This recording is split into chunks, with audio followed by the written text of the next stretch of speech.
Hey everyone, it's Brad and Josh here, and we welcome you to We'll Bring the Popcorn, the ultimate film and TV podcast. Today we're going to be reviewing the new film One Battle After Another and the 4-episode miniseries Marvel Zombies.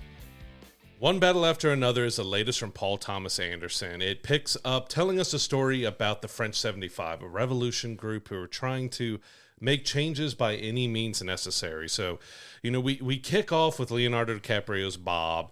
He's kind of the bomb guy. He's the explosion guy. And it jumps right into it that we're going into, it looks like they're trying to break out some immigrants who are in a camp. And this is a very heavy political film. It's got a lot of social commentary. We got a lot of stuff to it. And it's almost 3 hours long too. So it packs a lot in that 3 hour running time. But yeah, it deals with what is unfortunately very topical stuff here, like a lot of stuff that we've seen in the last few years today. So it gets pretty heavy with the storytelling and what it's going about. But yeah, we see Bob, we see his love interest, Perfidia, Beverly Hills. So some really interesting names in there. There's a few really out there names and stuff as well. But we start off kind of with their love story and what they're going through. And then, we jump 16 years after a big event happens and we get to see exactly kind of what's the fallout after the French 75 and what's really going on with these people in the revolution. And I got to say, it was an enjoyable movie, but a very heavy movie, especially when you're looking at everything that's happening, going on in the world, that it makes you think and it hits you hard with a lot of stuff. But I'm going to, before I throw it over to you, I've got to say Sean Penn absolutely stole this movie. Like every scene he was in, he was just absolutely electric. This is another potentially third Oscar-winning performance for Sean Penn. Like he was incredible as Colonel Lockjaw. That's heavy praise, but yeah, like it's a Paul Thomas Anderson film. You know what you're getting out of these. I love his films. He's not afraid to like go there and talk about topical things going on in the world, and that's kind of a staple of his films. And man, like he really went after it in this one too. Like you said, you've got this radical group, the French 75, who were, like you said, by any means necessary, wanting to achieve their objectives, and they go to some pretty harsh lengths to kind of get some stuff done, where they're attacking those immigration camps, and they're robbing banks and doing kind of some other stuff too. Like the time jump here is important because you have an event where Perfidia is on the run here at this point, and she gets captured. We're going into some heavy spoilers here. We kind of have to talk a bit about the plot of the film here to kind of really explain some of the things that are happening. But she gets captured and kind of eventually turns rat on her own organization under, Lockjaw captures her and threatens to hey, we're going to ruin your life if you don't rat out your people. We'll put you up in witness protection and other things to kind of, help you if you help us. And she kind of breaks out and runs off, and it just kind of kicks off the time jump there where, she and Bob have had a young daughter. So now Bob is in the care of the young daughter while she's on the run. And it's kind of interesting where they're at when they make this time jump. 'Cause you have, Bob is kind of this paranoid, stoner conspiracy theorist kind of thing, where he's still so dedicated to the cause that he goes so far off grid, he kind of loses touch with it, kind of loses his edge a little bit because he spends so much time isolated and out there. And, a lot of it is heavily focused on their daughter who they name Willa, who she has to take on that name because they, go off grid and, they're on the run most of their life too. And it's a really fun story once you get into the meat and you get to the time jump, especially when you see, Lockjaw is on this mission to find Bob and Willa by any means necessary. And eventually through the story, the way it's told, you find out why he's so gung-ho on going after them. And I got to agree, man. Sean Penn is fantastic on this. He has a very distinct walk when he walks. He's walking with a stick up his butt.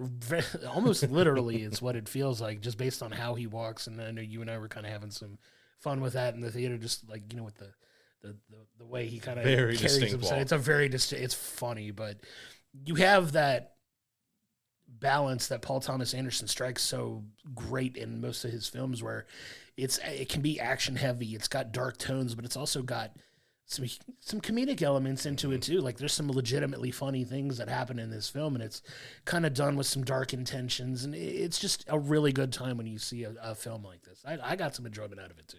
Yeah, it's going back to like Sean Penn. Like he can be, he's kind of our typical military guy, and with commentary on the military that, they're basically saying and doing whatever they want to hide up. So he's staging raids on, I forget the name of the chicken place, but it was Finger Licking Chicken or something like that. Something silly. And just saying there's heroin there and just instantly going in and doing a raid when there's no factual information. So, there's plenty of political commentary on that he's doing whatever he wants so he can go after Bob and Willa. But yeah, his performance was so crazy and layered because it was weird, it was quirky, it was dark. You had no idea what was going to happen when he was on screen because he could take it in any direction any time that he showed up. But it was just such a burn performance. And Leonardo DiCaprio is great as Bob. I think Sean Penn does outshine him a bit. Even like Benicio del Toro, he's a lot of fun in this when you get to see him. So much. He gets a lot of comedic elements with him. Like you get where he's always drinking a beer and handing Bob beer no matter what. Even if he's coming to rescue him, the first thing he does is hand him a 6-pack of beer. And you have him dancing when the police get him. And you have like Bob. There's one sequence where Bob is trying to remember the password because they're an underground revolution. So they have to make sure only the people who are communicating and talking with them are their people, and Bob cannot remember what the time is. We see this in the trailer and everything else. And when Benicio and Leo get together and he's on the phone trying to figure this out, I don't know why it made me laugh so much, is that Benicio's like in the bathroom washing his hands. It's like, I don't know what time it is. And Benicio's like, it's 8:15. It's so funny. But it's like, it's not a literal time thing that he's looking for, but Benicio's like, oh, it's 8:15. And just goes back about his business. It's so funny. But he's also like this, he's also like set up this sanctuary city for like his people, and he's got them constantly on the move if, stuff goes sideways. And it's a fun commentary on that too. But yeah, I absolutely loved Benicio del Toro in this as Sensei Sergio. It was so funny.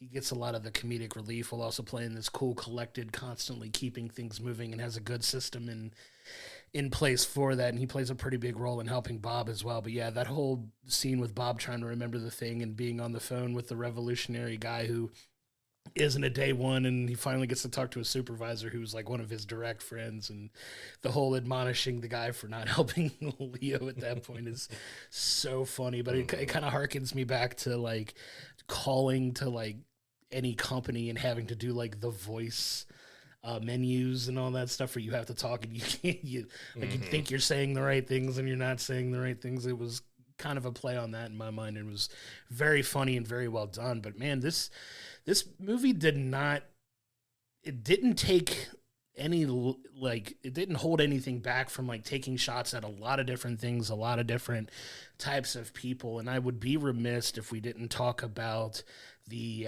Christmas organization that Hail Saint Nick. Hail Saint Nick. So it's this it's very much a play on like the KKK and like, the very like heavily racist and racial, profiling type of groups or whatever that think like they're the superior race and all that. It's very much a play on that subject, but told as like their Christmas group, and their whole thing is like Hail Merry Saint Christmas, Nick. Hail Saint Nick. Merry Christmas, Hail Saint Nick. It's so absurd and funny, but it's one thing that definitely like cuts through in some of the film. But their mission is still very dark and very racially motivated, and that's like the group that Colonel Lockjaw is trying to enjoy. That's to join, but. It's kind of a through line throughout the film is like he's taking these steps to make sure he gets in, and there's some very dark consequences for people as a result of him trying to do this. So it's definitely a very strong social commentary in that regard too. Like it's very over the top and very, very heavy at times too. Yeah, it definitely has some commentary on the KKK, but also just like the secret societies, and especially with conspiracies with the Illuminati and stuff else, is kind of wrapping all those up into this Christmas adventurers group that's just Yeah, wild and crazy, but it's one story that it felt 3 hours, but it didn't feel 3 hours, but it felt 3 hours because it starts you right off the bat, right into it, and it doesn't really let up that much. Like it just hits you with one thing after another, and just keeps going. And hey, he did the thing. The one thing I would say I wanted more because I really enjoyed what she was doing, and I was hoping to see a little bit more of Chase Infinity as Willa. I was hoping that they would give her a little bit more than she got. She gets some stuff in there, and it's really important to it, and you get to see her going through some shock and other things that because she's unaware of what was going on with her mom and dad. Like, she didn't know that they were revolutionists and that they were involved in all this dark stuff. She's just a teenager that wants to hang out with her friends and go to a dance and do all this stuff. And she's really good in the bits she did have that I was hoping to see a little bit more out of her just because she was that good. I did too. She's fantastic when she's in there, but you could tell she's kind of raised by the paranoid dad, and she's been conditioned to things. And you see one of the best scenes, in my opinion, is very early on when you see her and she's at the dance, and one of the French 75 people show up to extract her, and you see the light switch go off as like, oh, these are the things that I thought my dad was just being paranoid, but oh, this is legit. Like, he kind of beats it into her head as she's growing up. Like, hey, if somebody approaches you and says X, Y, or Z, or this thing that you're carrying goes off and they say the right things, you need to trust them absolutely with your life. And then you see that happen in real time where she was just like, oh, that's just dad being silly. And then, oh, somebody actually showed up and said these things to me. I have to kind of like take it seriously. And she just kind of jumps in and it kind of takes off from there. And it was a really well done scene, in my opinion, just to have her come to that realization. Like, her world has basically been flipped upside down because all the things that she thought her dad was paranoid about are actually coming to fruition. Yeah, so the conspiracies are true. It was a really cool, really well done scene, in my opinion, and she played that so well. And I have to give her a lot of credit for that. Like, that was a fantastic scene in that film. Yeah, and even though her role was a little bit smaller, the French 75 person that shows up is Regina Hall's Deandra, and even though her role is more minor in this film, she does a really good job of hitting a little heart and emotion because, Tiana Taylor's Perfidia, we get her heavy in the beginning, but she does kind of go away for most of the film here. So while she was really good in the beginning, it does kind of fall on Deandra to be a little bit of the motherly type of figure to her, even though it's still a more minor role in it. She was really good, and we get some absurdity stuff with that because she's trying to take her to a place which is these nuns, but it's not your typical nunnery that they're growing pot and they're training with machine guns and everything else. Like, it's a really wild and out there film. Like, it touches on so many different things that are very realistic and true to the times we're living in, but also absurdly over the top and crazy, but also touching on the conspiracies and what's real and what's not and secret society. So there is a whole lot wrapped up in this 2 hour and 45 minute or so film. Like, there's a lot that he has to say that he says in this film. But I mentioned somewhat earlier, like, Leo does almost feel not as much as the lead in this. I mean, he's got plenty to do in there, but I do feel like Willa and Lockjaw and their story and all that kind of overshadows him a little bit. Like, there's plenty for Leo to do, but like the standout performance was Lockjaw and almost like Willa and the rest behind that. But Leo's great. It just kind of felt like it went a lot more with like Lockjaw feeling almost like the main character of this film. Well, yeah, if you're talking about a lot of the things and pointing heavy towards a lot of what a lot of people feel are very negative type characters, like you want to kind of focus on that character. And Lockjaw does have a big role in this film, but it's I would still consider Leo the lead in this. As the dad trying to save his daughter from this guy that they were terrified of coming back after them, who's finally shown back up to come after them, and like gets Willow and kind of has his own agenda for her, and he's trying to save her before something nefarious happens. Because there's a different plot in the film that I don't want to talk about here because it kind of spoils some of the events and some of the motivations for like Lockjaw in this movie that will make sense when you see it, but it's very much Bob on a desperate chase to not only not get caught, but also to save his daughter. So it's kind of this rescue mission that he goes on for this thing, and it just goes to some absurd lengths.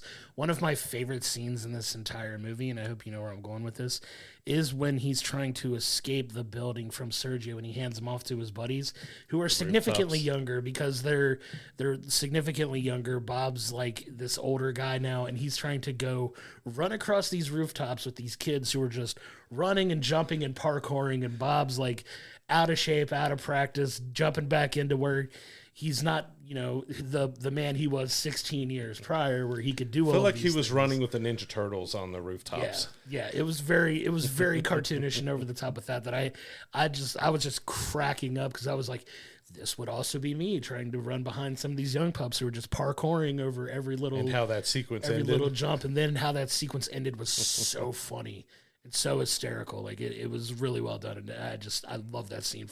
It's one of the main scenes that really stood out for me and just had me laughing about it after I watched it. And had me giggling too, the phone call afterwards when they're calling Sensei and telling about stuff. It's like, yeah, this happened. Like, so just casual, nonchalant that this happened. Like, okay. Yep. We'll deal with it. Just made me here. He's so cool, calm, and collected. That's what I love about nothing bothers him in this Sensei film. Sergio, he's perfectly zen, like a good sensei should be, and it's so funny and so well done. Like I have a feeling like you may love Lockjaw. I love Benicio del Toro. Benicio was great. He's so good in what limited time he is on screen. He's just nothing phases the guy. He's just smooth and cool and just operates as he operates in a very real and very stressful situation. Not fazed by it at all. He's just like, it's gonna be all right, man. I got this. And you just have that cool confidence that he keeps through this whole thing with some comedic elements through on top of it. I absolutely loved it. He's phenomenal too.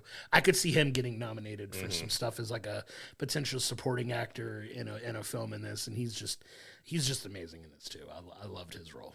I don't know why this gag humored me as much as it did as well, but there is a sequence with Sensei and Bob that, Bob has come to him for help, and he's trying to contact the French 75 again so he could get the point where Will is going to be. So he's trying to find the rendezvous point and stuff too. And he has, he's told right away, do not use modern cell phones. You need to use older analog cell phone or phones and stuff. And so he's just trying to find a place to charge his phone. And it just, one thing after another, that he tries to sit down and charge it. What are you doing? We got to go. And they go to the next place and he tries to charge it. What are you doing? We got to go. And so just funny. Over and over and over again that he's just trying to plug in to the wall to charge this phone. And it's just, they just kept doing it. And I'm just like, I'm chuckling at it. And I'm like, it's so funny. It's a ridiculous little bit, but it just humored me because of Leo. Like, I didn't want to downplay Leo's performance or role in this. Like, I felt he was really good, but it did feel like he was almost supporting Benicio and supporting Lockjaw and supporting Willow. Like, he was being more of a supporting guy, a glue that's been helping the revolution, that's helping Willow, and that's trying to do all this stuff and everything. But that sequence just made me chuckle because it's just so absurd and ridiculous. It hits me right in the humor pocket I like to find myself sometimes. It's just context humor, like humor just based on the context. It's so smartly written because he's so paranoid about getting his phone charged to get some kind of signal so he can make this call, and he's just running and moving and moving and moving and moving and moving, and then they finally get to somewhere where they could stop for a minute, and just so smooth. Sensei's like, here behind the couch, and he got it, and he's like, I got power, I got a bar, and you just hear Sensei in the back. That's great, Bob. Just like he's just still like trying to keep everything moving, and he's dealing with this overly paranoid Bob who's just desperate to get a signal to contact somebody, and he's so, you could tell he's so used to dealing with people that panic that it doesn't faze him.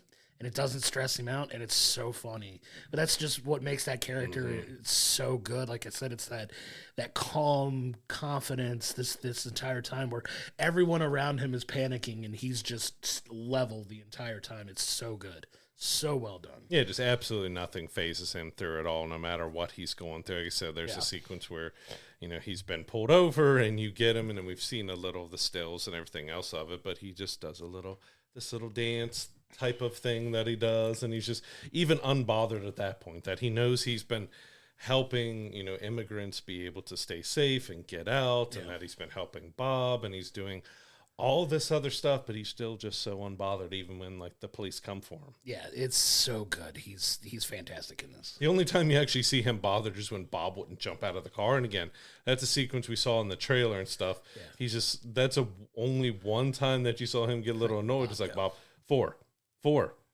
go, jump, go. Just jerks the wheel really quick and throws him off the car. Hey, what'd you throw out of the car? Trash. You sure about that? Yep. So good. He's so freaking good. But yeah, like you just go and like we talk about some of the comedic elements, and it's important because you're dealing with such heavy subjects like this, and you know, people's lives are being affected, and you know, you've got this heavy subject of Lockjaw trying to get Willa by any means, and he's just willing to cut down anyone that gets in his way of doing this.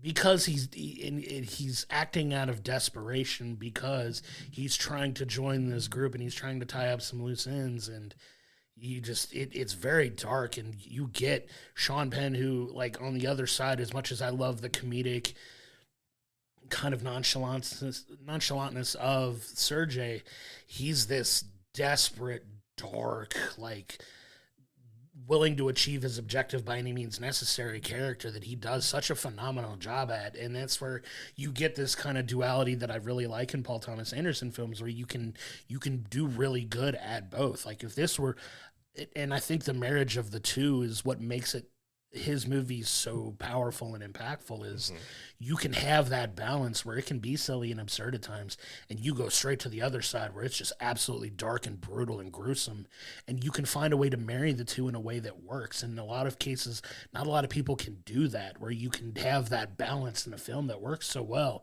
And I think he found a really good pocket to keep this movie in, between the dark and the light, and the, you know, the heavy and the humorous, just to kind of balance each other out. And I think he does such a good job of walking that line in this film. Yeah, because you've got a scene between Lockjaw and Willa that happens towards the end of the film that is equally humorous, but also very heavy, because it's dealing with subject matter, and you've got more being revealed to Willa, and you have him dealing with multiple things, because he's got a line that he throws back at her that's just really funny, but then you get just the tics and the real, just gritty darkness of him, that when he comes to a realization of something, you see that kind of just switch flipping him again, like, all right, I got to do what I have to do here and take care of some things. And you get a really dark sequence towards the end there, because he's trying to figure out what to do with his situation, even though he's already had plenty of people killed, plenty of people arrested, set so many things in action on his own. He's got to this point where he's been able to do just about anything, but he's not able to do the one thing that he knows that needs to be done here at the end. And that's why, like, I so love that character, even though it's a very dark and character you hate, is that he's kind of got the most levels to everything, because you have everything with the secret society, but you also have his personal likes and beliefs on things, and you get the humor, but you get the dark and gritty, and you get the full spectrum of commentary on the government and the military all through him, because he's kind of encapsulating everything that is like wrong or bad or anything that could be going on, because he's acting alone and doing whatever he wants, and he's killing people, like, because you get some of the French 75, which is a little spoiler, you get killed by him without a second thought. Like, they either were giving up or not even knew something was around, and they just get offed. But other times he arrests other people, and you get interrogations and you get other things like that. Like, you get through Lockjaw just the full spectrum of just everything that's wrong about everything. Like, he is a very central point of everything that is bad and wrong in this film. He's a really well fleshed out character. Like, you get to see all of the layers of this guy who, you know, like you said, you kind of summed it up perfectly. He has his own personal feelings about, you know, certain types of people and certain types of things, but he still so wants to join this society of people that, you know, believe they are a superior race, but there's some hurdles to get into it that he has to get over, and his just desperation to fit in there. And it's a wild ride that it takes you on, man, because, like, it ends in a way that is kind of predictable, but the way they get there is just an insane journey that you go on through this, where it gets very intense and very heavy, and you deal with some very, I would call it triggering subject matter when it comes to like the way people go about achieving their objectives in this film, because it's some dark stuff, man. Like they do it gets really dark. They do some very, very dark things in this that, you know, in some ways I feel like everybody has become kind of desensitized to, but it's still done in a very impactful way in this film that you're just like, man, you just want Willow to be okay. You want Bob to make it through. You want them to get reunited at some point. And like you said, you get a little bit of that predictable end point at the end of the film, but some of the ways they got there, man, was just wild and crazy. It was just It was just a ton of fun. I had a lot of enjoyment. Like you said, this was like a 2 hour and 40-minute movie that didn't really feel like a 2 hour and 40-minute movie at sometimes, but at sometimes you're just like, man, this is a long movie. Like, what are we like? Can we get there? Because I think it's pointed to get to a couple of the minor criticisms that I have of it, and some of it is pacing. That I feel like at some points it took a little too long and stayed a little longer in some of the scenes than it maybe needed to. That I think you could have found a sweet spot if you had cut maybe 10 minutes off of this movie. I think it would have helped it a lot. But still, it's a minor nitpick for me because the film is so well done that I think it could have trimmed a little bit more fat off of it, and it would have been potentially a perfect movie. But the fact that it lingers a little bit in some areas causes it to lose a little bit for me, but not enough to where it completely cut my enjoyment by any means, because I really enjoyed this film. But I really think it could have cleaned a little bit up. Yeah, just the same as you, had a few small nitpicky things with that could have been slightly shorter, just cleaned up and tightened up a few sequences that maybe they're just talking a little bit too long that didn't really have that big a significance. And I know online it's a sequence that a lot of people love with the road, and the road almost becoming a character in that. But there's some parts of that you could have trimmed down a little bit too, to kind of tighten it up with those sequences. But yeah, it's hard to say. Like it was a lot of fun for a very dark movie that's very society, government, political, dark, heavy as well. But that's the kind of the perfect thing that Paul Thomas Anderson's able to do, is that balance between the humor and the darkness and the death and grittiness, and still leaving some shed of hope within all of everything going wrong and stuff. And it's really well balanced for the most part. But yeah, the most things that I have are just really just kind of nitpicky, small things that didn't take away from my enjoyment of the film at all. Like that, it's a very smartly done film that's going to make you think a lot. Like it's, no matter what side of the political spectrum you're on, there's a lot of stuff that you can be looking at from every different angle with this, and some people may take it a little bit differently than others do, depending on your viewpoints, because it is a heavily political society commentary type of film.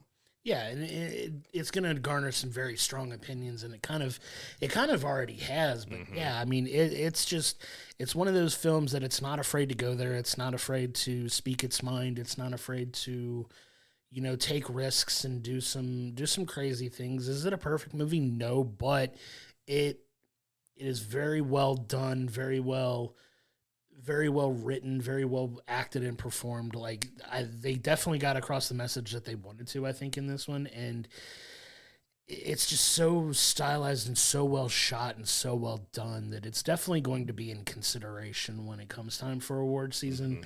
Absolutely guarantee that, especially with some of these performances. Like I said, I hope Benicio del Toro gets some love, because he was my favorite character in this film. Just he gets so much in the limited amount that you see him on this film that just left a lasting impact with me. But yeah, Sean Penn is definitely going to be nominated for some performances here, because he just plays that dark, over-the-top, insane type character here that has so many layers and is so well written in this movie for the type of character that he is. And he just absorbs himself in this role in a way that, it's it's very striking in this film that you know he should get some love for this, because he loses himself in this role, and it's just so well done. So One Battle After Another is another fantastic film from Paul Thomas Anderson. It's a very heavy film, but there's plenty of humor and things to enjoy from that side. But it deals with so many different sides of secret societies and politics and society itself, and just so many different layers. Some great performances. Sean Penn definitely sticks out as probably one of the front runners for award season from this film, along with Benicio del Toro, Leonardo DiCaprio. I think a lot of the actors and actresses in this film are going to get nominations. It was a dark, gritty film that was also humorous, entertaining. I'm going to give it a 9. I think it was a very solid film. It's one of the best films of the year, but it's not going to be for everybody, because it can be very polarizing depending on your viewpoints and how you look at the world and how you think about things. And I think that's part of the point of it, is to try to get you to think. Yeah, I agree. I was landing around a 9 as well. I wanted to give it a 9.5, but with some of the pacing issues and some of the things, like I said, that kind of stuck around a little bit to keep it from getting that upper echelon of films. I think it could have trimmed the fat just a little bit, but fantastic performances all around, like you said. Sean Penn, phenomenal as Colonel Lockjaw. Benicio del Toro was my personal favorite as Sensei Sergio.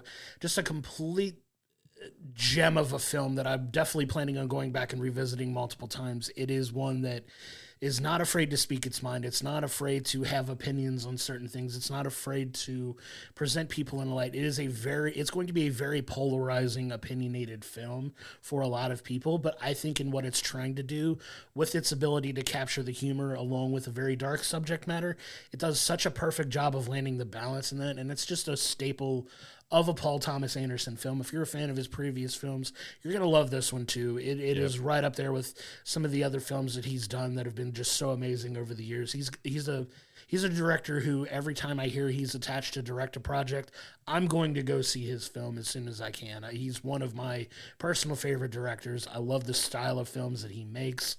I love that he's not afraid to speak his mind on any potential subject matter that he wants to cover in his films, and I just love it. I love the art form. I love the way this film is shot. The cinematography in it's amazing. The sound is amazing as well. It does not let up from start to finish.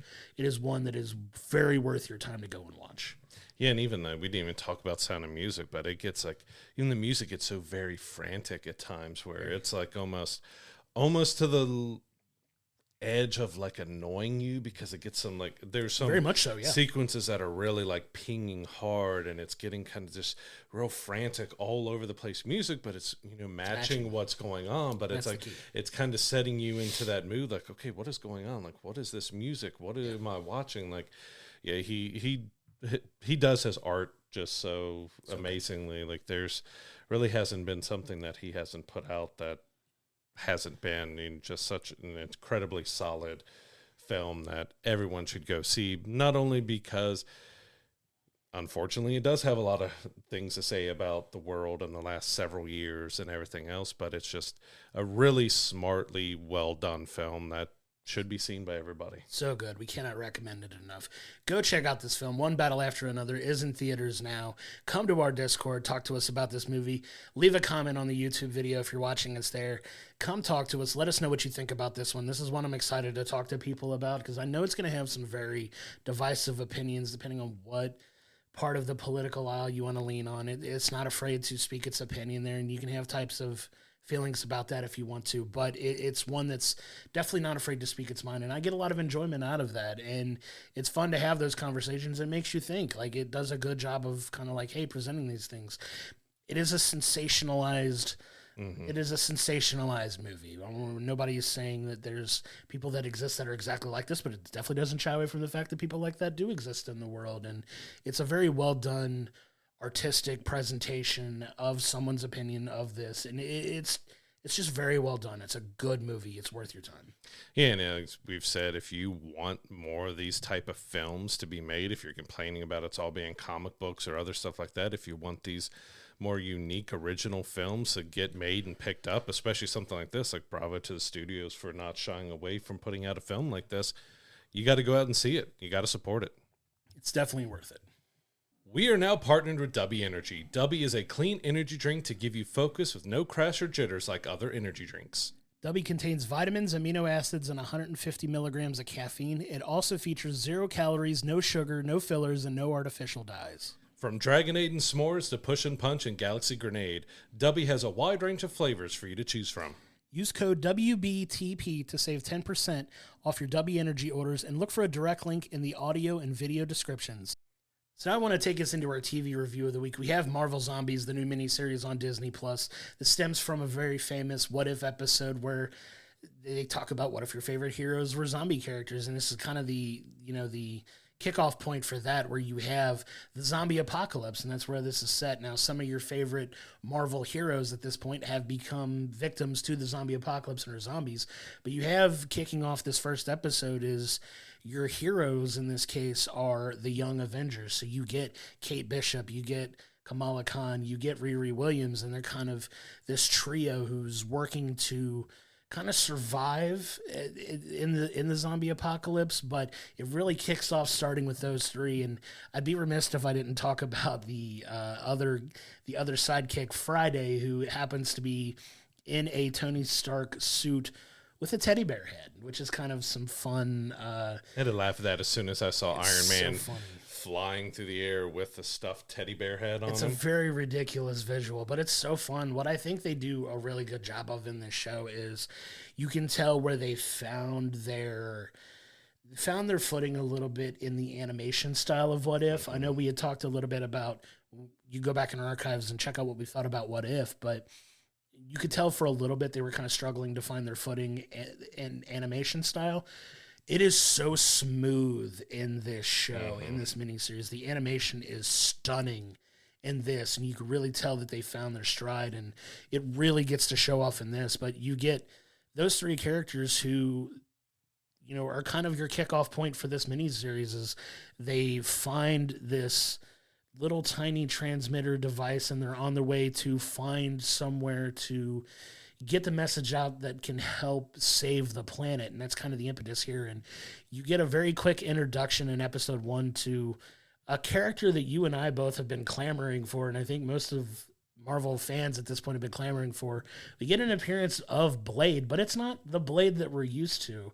We get basically Blade Knight, which is Blade as the Moon Knight character. You have Khonshu, who is, Pickett, his chosen Blade as his new avatar now. So you get Blade Knight, and Blade Knight was awesome in this series. I love him so much. I have to say that Blade Knight stole this series for me. Like, he was so fantastic. His action sequences were great. And we're going to get into some spoilery stuff with this. There's one sequence where he's fighting a zombie ghost, and it was just so fantastic to see the movement action.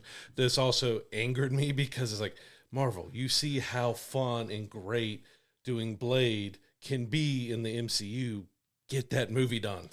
Get us live action Blade. Get Blade in more things, because Blade Knight was really fantastic. He stole the show. Well, they even modeled him after Mahershala Ali. Like, he's literally the animated. Even though it wasn't voiced by him. It wasn't. But to their credit, I love that they've gotten so many of the voice actors of the actors who play them in the show. So you get Iman Vellani as Miss Marvel. You get Elizabeth Olsen as Wanda Maximoff in this, who everybody's talked about, is she ever coming back as, the Scarlet Witch, but she actually does this. You get Simu Liu as Shang-Chi. You get so many of these. There's a personal favorite of mine, Florence Pugh as Yelena in this as well. Like, there's so many of the main actors who lend their voices to this that there's only a couple that aren't. And you can very clearly tell when it's not them that is, but man, it was so cool to get. I love when they can get these guys to come back and do it, because it makes it feel so much more connected, even though it's this over-the-top absurd zombie story where,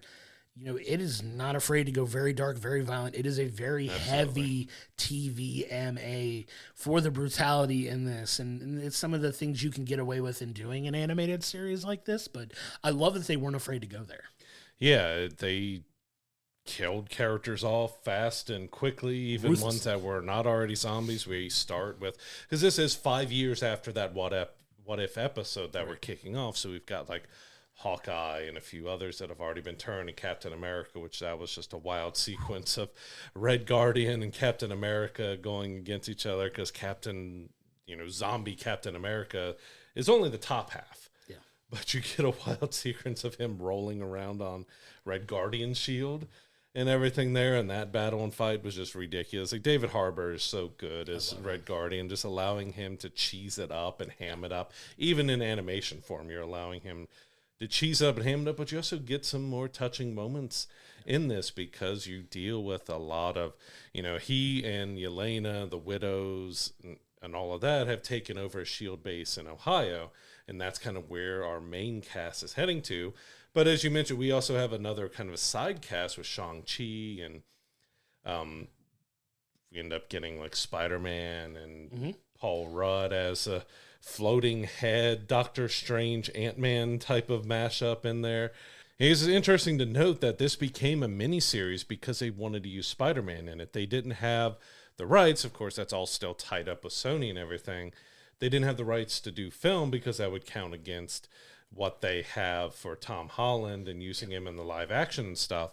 But because they just did Your Friendly Neighborhood Spider-Man, they had the rights to do Spider-Man. So you also get the voice actor for Spider-Man in that series come back, but playing it very differently from that series. But it became a miniseries because of that, which made it really interesting. It does feel like a movie that's broken up into 4 episodes, and we now know why that was, because that's how they got around some of the stipulations of these contracts of, all right, we want to use Spider-Man. Well, we can't make it a movie. Let's make it a miniseries. And I still think it works as a miniseries, but it would have been really interesting to see how this would be mashed up as a single long film. But I think they did a solid job with it overall. Like, I liked and I disliked how they handled Shang-Chi in a way, because it's kind of a sore point, because we got the first Shang-Chi movie.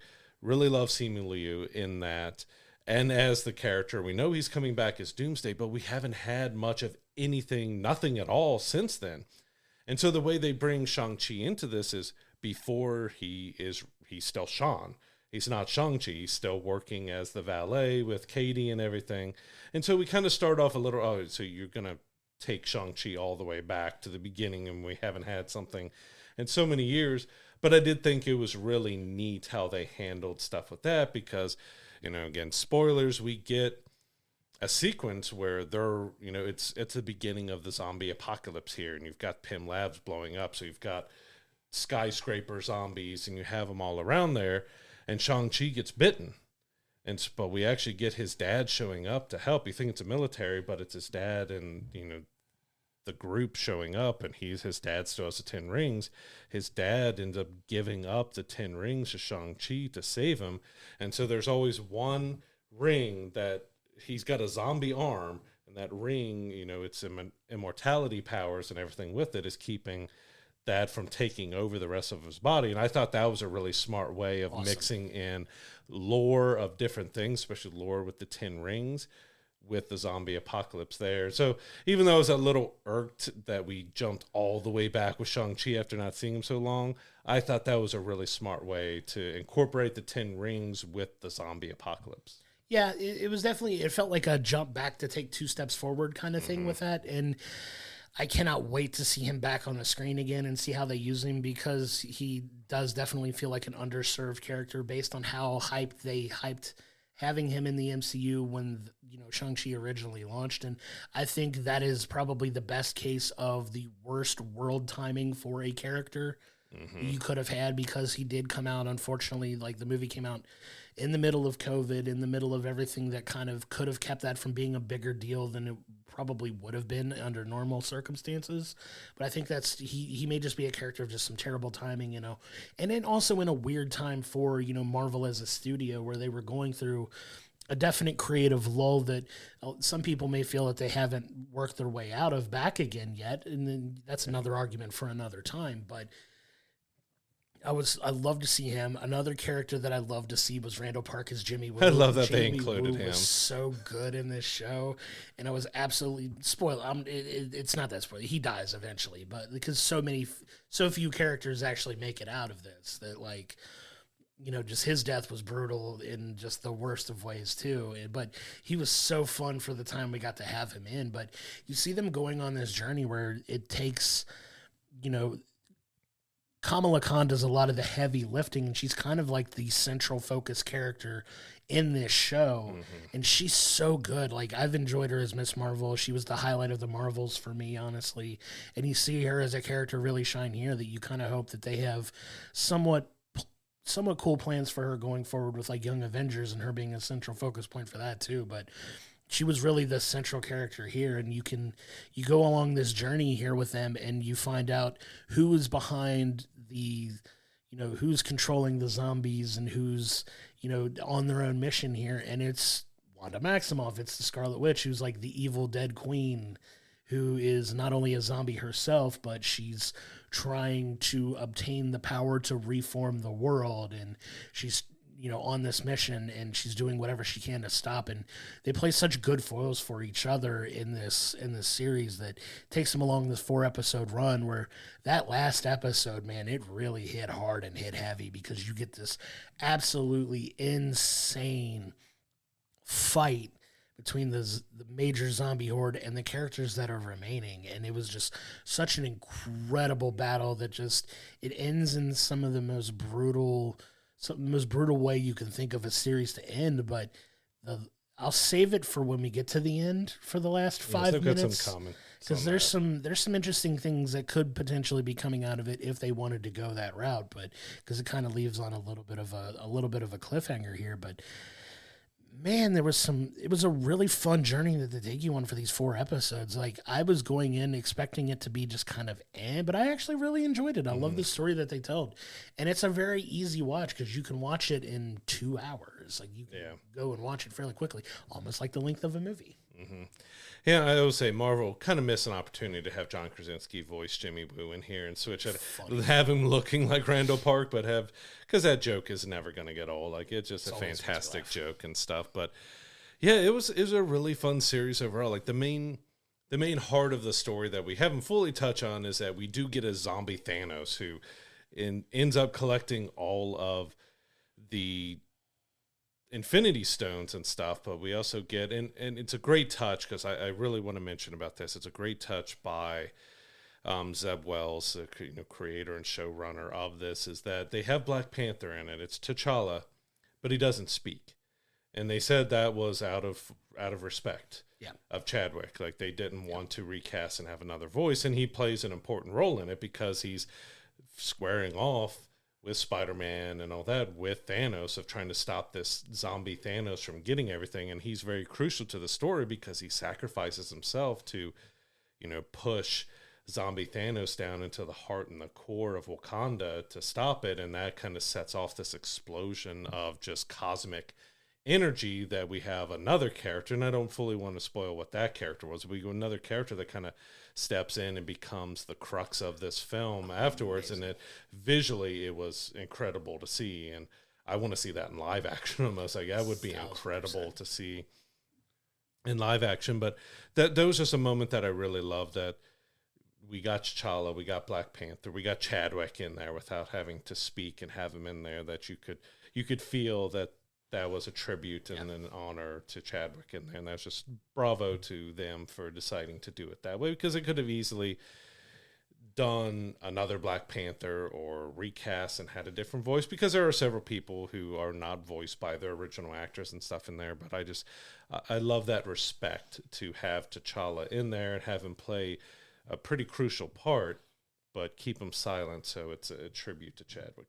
It was a great touch, and you get to the end where you get to this last episode, and you see that Wanda's mission is to collect these Infinity Stones to give her the power to reshape the world as, she wants it. And she's trying so heavily to recruit Kamala as like her manipulate her. Very, very manipulative, yes. And that plays a heavy hand, especially going into the end here, where you get to the point where, she achieves her objectives, and you have to, we can't not spoil it here, right? So you get to where she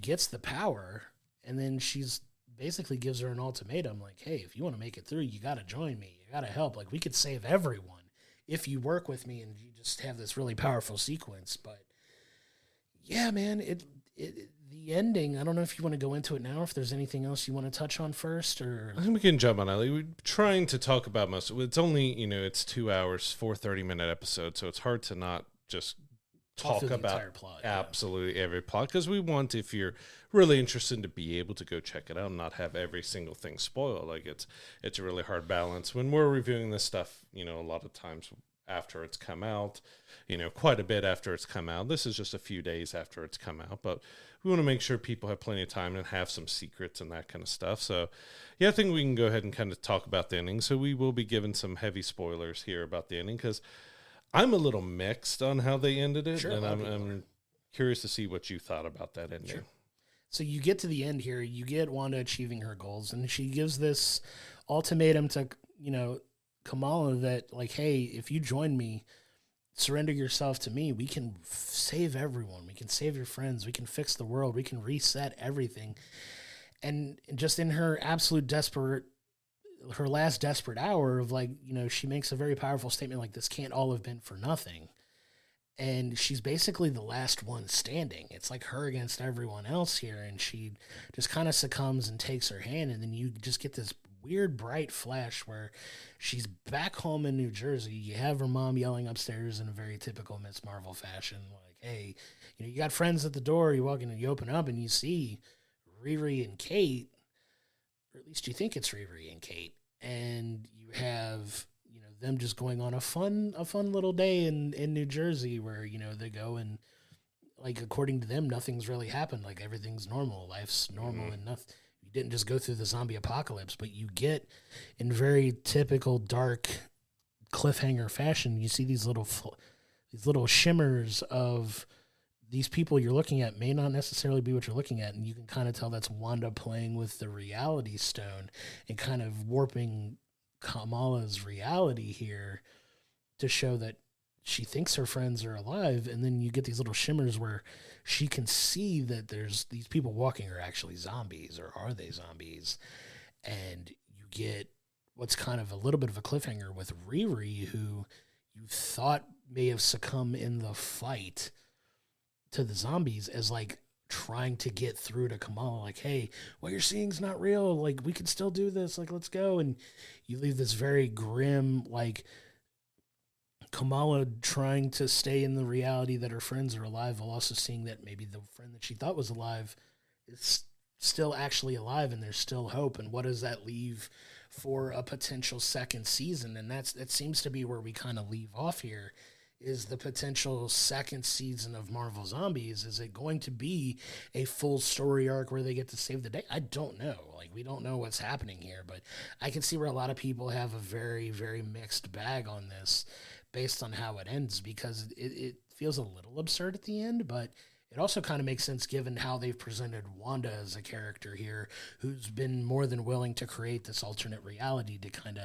help keep people in check while she's dealing with certain things, because we saw it in WandaVision, right? So it's kind of... we got WandaVisioned again. Right, yeah. It feels like we got that as the ending here, and it's definitely a polarizing thing for people who have already seen it and are already starting to commentate on it. Yeah, that's the thing I was a little mixed on, because, like, I know this exists outside because it's an alternate reality where, everybody is being turned into zombie, the world's in chaos and stuff is an alternate thing. But it was the same as, like, Shang-Chi, that we went back to his beginning and kind of started over to give kind of a new direction for him going forward in this verse. But we did kind of go back to kind of WandaVision, that she is basically anybody who has survived that's in her bubble is seeing like the world is fine, but that's not exactly how it is. So it did feel a little like, all right, we're kind of retreading on WandaVision a little bit there. And it's like, I get it, and it's all right, but it's also because this was always kind of put out there that this is a one-off, that this is something that they're doing once and that's it. But it definitely sounds and looks like, I mean, that ending set up for us to do a season 2, but it was never really to the audience, to us, set up that we would have more than one season of this. Like, this was really pitched and told to everyone, like, this is just one and we're done. But that ending definitely wasn't a one and a done ending.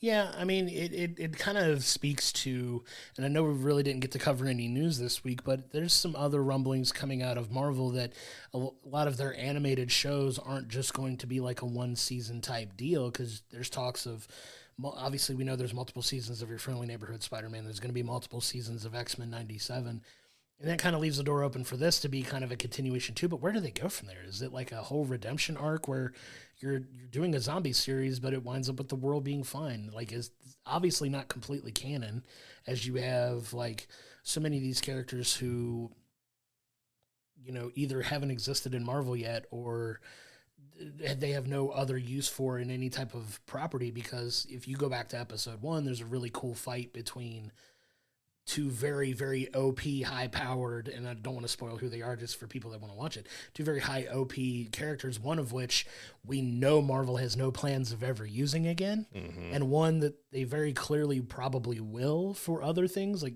they're going to be appearing in other Marvel properties. So it's just this weird balance that they strike here, but is this something like, what's the point of a season 2 if they're going to do it? Because it does leave it ambiguous on a cliffhanger. Like, you could go to a potential second season, but what was the point if you're going back to revisit it? And I hate that they leave it ambiguous only because you don't know if they're confirmed to go back to it or not.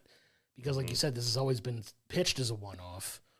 We don't know. But then you get the whole cop-out that I don't like, where it's just like, oh, if it performs well, we'll definitely go back and do it again. And I don't like that. I don't like leaving something ambiguous if you don't have plans to go back and do it again, or if it's contingent on being successful. And that's where I think that's a whole other topic that we can go into for so many other, it's not just this instance. There's so many cases of TV shows leaving on a cliffhanger that never gets resolved, or leaving at a stopping point where it's not satisfactory because you think they're going back to season 2 and it gets canceled or goes to another season or what have you. Like, there's a whole list and a whole episode we could do on just that subject alone. But I don't know. I'm not a fan of leaving it ambiguous if you don't have plans to go back and revisit it, because it just feels incomplete.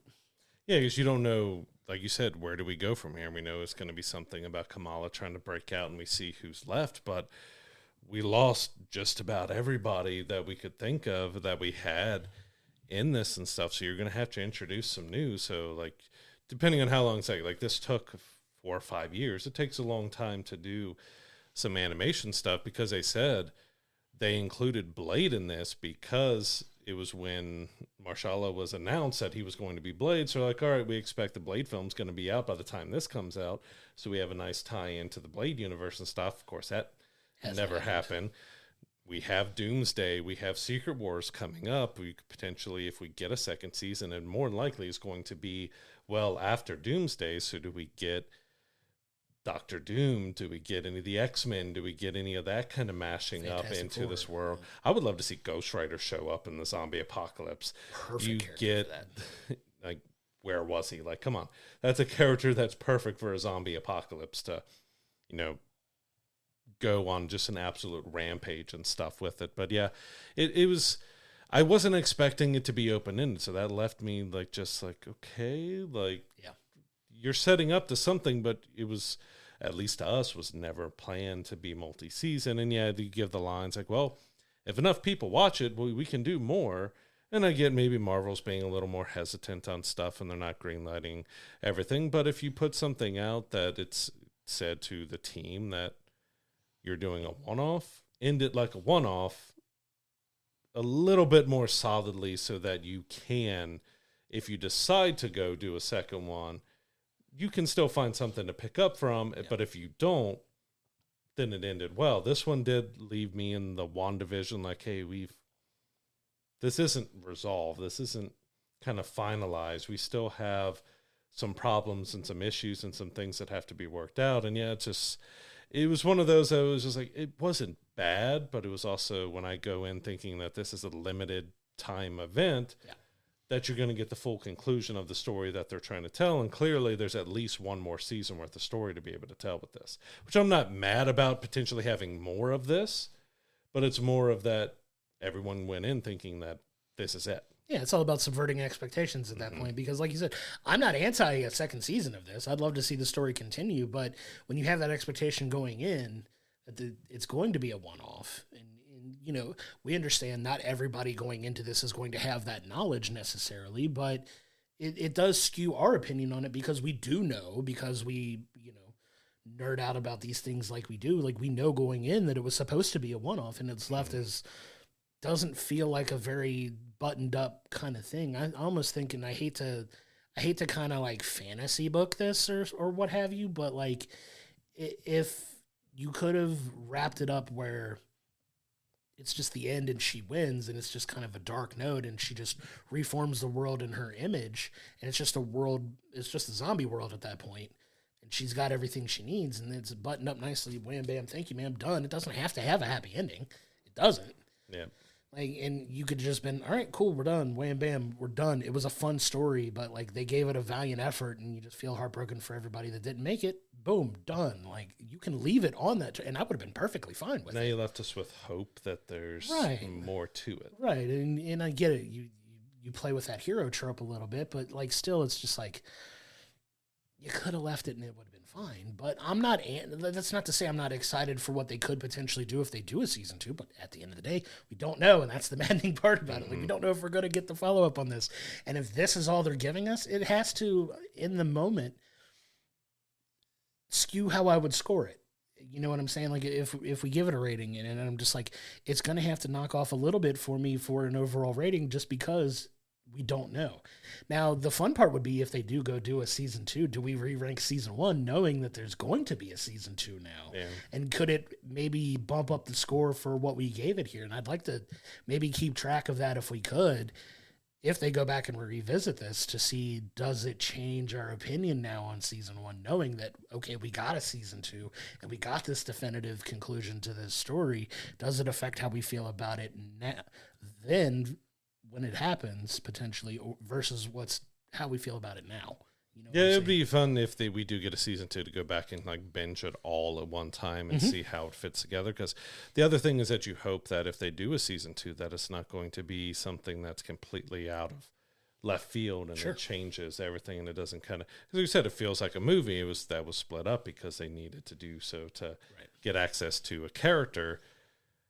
Like, I was just expecting a definitive kind of ending. Like, I was expecting, okay, so Scarlet Witch wins and that's it. Like, there's no hope. This is a dark story. You don't need the heroes to win. Yeah. You can allow, and then you've got Scarlet Witch can be good and bad, and which is also a great dynamic with stuff. Absolutely. And Elizabeth Olsen, no matter how she plays in animation live action, she's just amazing as Scarlet Witch. But you could have left it with her turning the entire world into zombies and just having rule of the undead and stuff, and that would have been a solid fitting ending, because this is a dark story.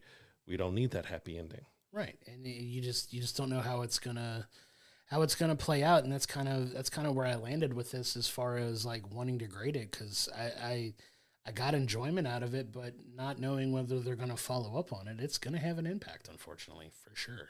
Yeah, bro, like, I had a fun time with this. Like, we're being very nitpicky about some of the story stuff, but when you're going into something, to have a fulfilling story with it being a mini series, as it's pegged to be as a mini series, it's also giving me flashbacks of Shogun that was touted as a miniseries.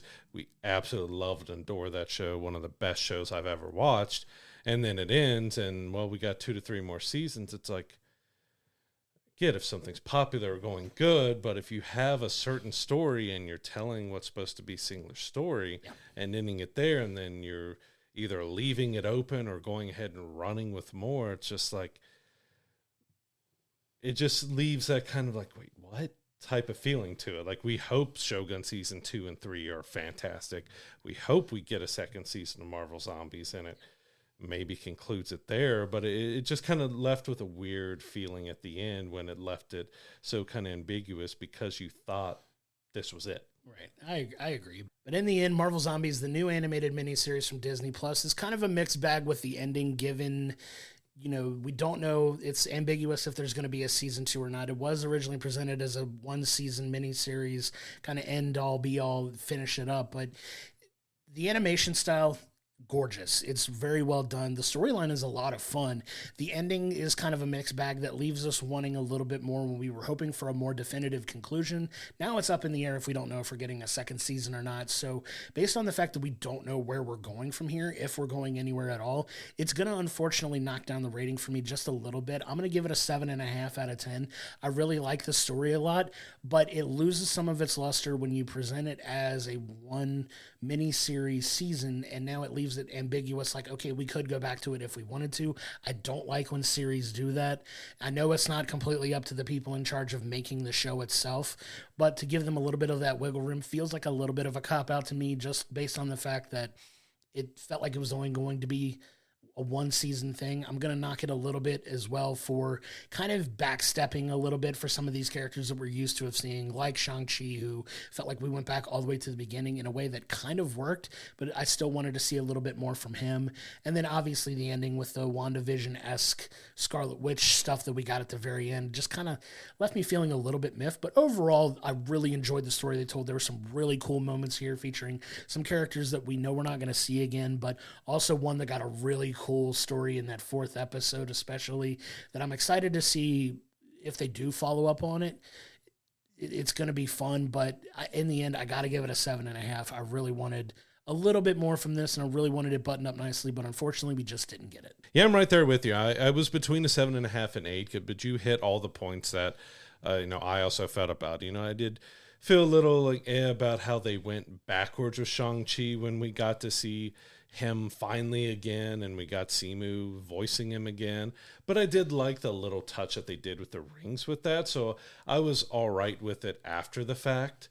But when it first started, and same thing with the ending, feeling like it's another little bit of a retread, but we didn't really get an ending, thinking that this is a limited run miniseries, like this is it. And if that is it, it left it a little too open-ended at the end. So I think 7.5 is fair for this because of the few issues it does have, and with that ending just leaving you like, I thought this was it, but it's not, but it could be, because they have no idea if they're going to get to do any more. Yeah, I still want to go back and watch, like kind of get a little bit of more of enjoyment watching it again. I want to go back and revisit it because there's some really fun stuff. Like I said, I loved Blade Knight in this. It was so much fun. Blade Knight was an amazing character. Got a really cool story in this. Just phenomenal. I love that they still modeled the character after Mahershala Ali. Hopefully, we'll say it till the end of time until they make the movie.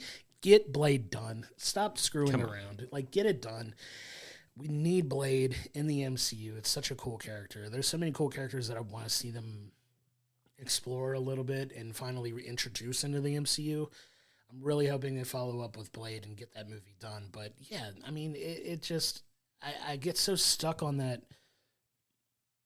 Don't present it as a limited miniseries if you have plans to follow up, or if you're writing it. And I do want to give, like I said, you can't completely blame the people that make the show for leaving it a little open and ambiguous if you do it. But if you know going in you're only doing a one series, maybe they know something we don't. Which could have also been something maybe they want to do more and they're trying to force Marvel's hand, and it could be to do more. And it could be. And I hope they do at this point, now that we've gotten what we've gotten, go back and revisit it and finish the story the way they want to. But if they don't, it just feels like such a missed opportunity to just really button it up really nicely. And I get it. It's a fine line you got to walk. They made a choice. This is what we're given. But, man, what could have been if they just button it up? I might have even bumped it up to an 8.5 had they had that definitive ending. So I think it really affected my grade in that way. Yeah.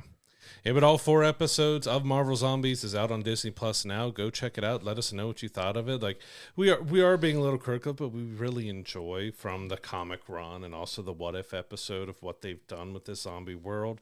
You've got a lot of violence and action and decent story points that they're going through here. Just felt like it just got started and we have no idea if we're getting any more. It's like,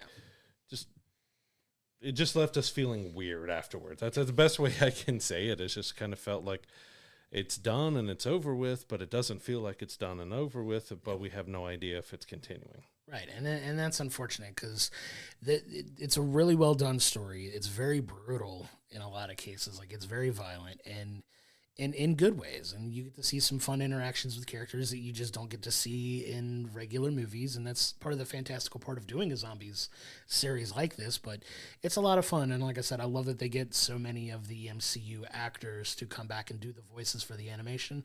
I'm a big fan of that anyway, and just the fact that they continued it with this, hats off to them. I hope they follow up. I really do, because I want to see them now that they've done it. It's left me wanting more, which, if that was your mission, success. Convince your bosses to give you another season. Hopefully people check it out and it does well and we get a follow-up on it. So hopefully it'll change our overall thinking of this story if we get to go back and revisit it.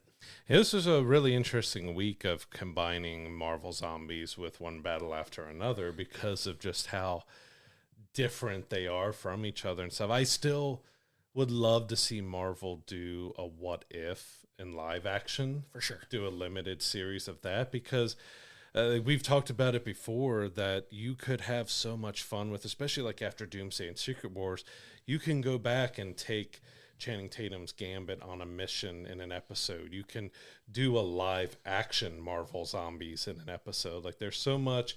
If they would commit to doing a live action version of What If, there could be a lot of fun to be had with that. And I'm still holding out hope that that's something that comes in the future, is that live action What If. It would be a ton of fun if they visited it. I know with a lot of those actors and the amount of money they make, it may not be economically feasible to do so. And you don't have to have the Robert Downeys of the world in the series. You can have fun with a Captain Carter. You can have fun with, some of these other characters who aren't in the upper popular echelon of characters. Come back and do this. I'd love to see them come back and do a Moon Knight type thing or something. Give us Moon Knight season 2, for the love of God. I'll petition for that too. Go back and give us a 90s Avengers. So awesome. Tom Cruise is Iron Man. You get like Keanu Reeves, and that would be, of course, you don't have Patrick Swayze and those kind of stars from the 80s and 90s, but there's just so much that they could do. Like, the animation part can give you a lot of fun, but there's just something that'd be about doing these different stories in live action that I would really love to see. A live action Marvel Zombies, get the actors back. We know Disney and Marvel has some money to do it, so they're not going to want to explode a budget, but there's just so much you could give. Another send off to the Fox X-Men in there. You could have Wesley Snipes come back as Blade in an episode. So there's a way that they could play within the MCU to give themselves this kind of Elseworlds like DC is doing. Do it with What If. You could have one season, you could have multiple seasons where each character, bring Marvel's Agents of S.H.I.E.L.D. back for an episode and see where they're at. Like, there's so much you could potentially do with a structure of a What If in live action. That would be a ton of fun. Yeah, it'd be an absolute blast to go back and visit. Let's have some fun. Let's make some fun stuff. Like, call us Marvel. Yeah, put us in charge. We'll have some fun ideas to throw about. Let's make some fun stuff happen. I do say not everybody cares about award season. Oscars, we know it can be a bit pretentious and people, all that stuff. But this, after seeing One Battle After Another, did leave me almost with a little bit of sadness with the upcoming award season stuff, because if you go back and look at our Long Walk review, you know how much we loved what David Johnson did in that. But now you've got Sinners, you've got The Long Walk, and now you've got One Battle After Another. You're going to have, just between those three films, so many nominations and fight, and they all deserve to win. So it's like, fun. If Sean Penn goes in as a supporting actor and David Johnson goes in as a supporting actor, like, that's going to be like, they're both incredible performances in different ways, and it's like they both deserve to get something after these performances. And it's one of those, like, there's been some really good performances going up against each other, but I feel like this year is going to have a lot of, between male and female actors and actresses, like, there's going to be a big battle for the award season, because there's some really great performances this year. It's a good problem to have. It's been a really good year. Like, I feel personally, now that we're getting towards like kind of the ending points of the year, we're in the final quarter of the year now, like, it's felt very top heavy. Like, the good movies are really, really, really good movies.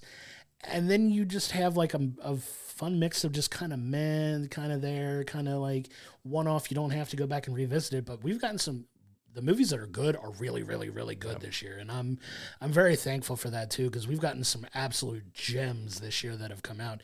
And we've got one coming up potentially this week that's already got a lot of buzz too, potentially for some of the performances in it. And I'm really excited to dive into that and check it out too. Yeah, and we also have like Wicked for Good, the finale of, that story. We have the next Avatar movie coming on December, so we still got some heavy hitters. But yeah, next week is a movie that I've been looking forward to for a while since we got the first trailer. We have Dwayne Johnson as Mark Kerr in the Smashing Machine. He's giving kind of the life story of this infamous UFC fighter, and we got the prosthetics and we got the different look, and it looks like the first true, potentially award-worthy performance of Dwayne Johnson that we've seen from him. It's also interesting because the director of that also did Happy Gilmore 2 this year, so there's quite a stark difference in the movies you're putting out in 1 year when you have a serious sports drama like The Smashing Machine and you have a silly over-the-top sports film and Happy Gilmore 2. Yeah, we all know infamously how you feel about Happy Gilmore 2. That I still haven't revisited. Still not let you live down because you were so wrong on that. But no, I'm excited to see this film. I'm stoked to see The Rock take on more of a dramatic type role that has definitely got a lot of people buzzing about him. You also have the fantastic Emily Blunt in that film too. So I'm excited to dive in to check that one out and review it next week for sure. We also got the final 2 episodes of Alien Earth Season 1, so we finally get to see this story that we've been so engrossed in, to see how they're going to wrap it up and how it's all going to come to a conclusion. Because while the Season 2 hasn't been greenlit yet, there's a very good chance that it gets to continue on. It's been highly successful, a lot of good viewership, a lot of good buzz behind it. So even though it hasn't been greenlit yet, we're pretty confident that a Season 2 is going to be coming to it. I'm excited to talk about that one. I have the last episode dropped this week. I've been able to watch it. I'm excited to talk about it next week because there's some really fun stuff that we get to talk about when we go and dive into the ending and give our overall grade of the season on a whole. So I'm excited to finally wrap that one up and talk about it and give our final grade and talk about what could potentially be coming if we get a Season 2 for sure. But that's going to do it for this week. Thanks for tuning in, and we'll see you on the next one. To find all of the episodes of We'll Bring the Popcorn, go to our YouTube page, hit the like and subscription button so you're getting our episodes when they drop each and every Monday. If you're listening to us in the audio realm on any of the podcasting platforms that we're on, please don't forget to give us a 5-star review. It really helps elevate the profile of the show. And don't forget to go to willbringthepopcorn.com, where it has all of our archive videos, all of our social media information, as well as our merch store, so you continue to support the show in that way. We cannot thank you enough for your continued support.